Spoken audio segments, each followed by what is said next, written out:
Geef onze jongeren juist die ondersteuning die ze nodig hebben. Geef de jongeren de handvaten om beter te zijn voor het milieu en om beter te kiezen. Nou, we hebben vandaag geoefend voor de semifinale van de Stem van Jong Nederland. Dus dat is een landelijke debatwedstrijd. Wat is een debat? Nou, dan ga je eigenlijk gewoon twee groepen gaan tegen elkaar in op een maatschappelijk onderwerp.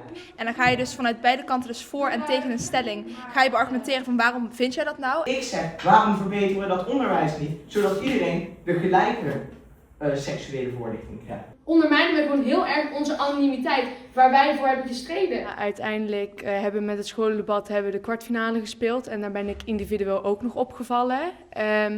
Ik mag door naar de selectiemomenten van de Stem van Jong Nederland voor het individueel debatteren. En uiteindelijk zal ik daar strijden voor wie de beste is van Nederland. Hoe leer je jongeren debatteren? Nou, vooral door het heel erg veel te doen.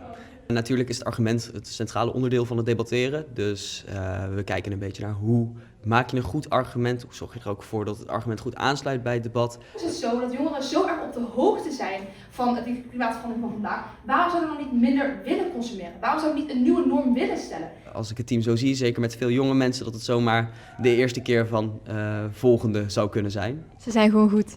Het geeft hoop voor de toekomst, zeker.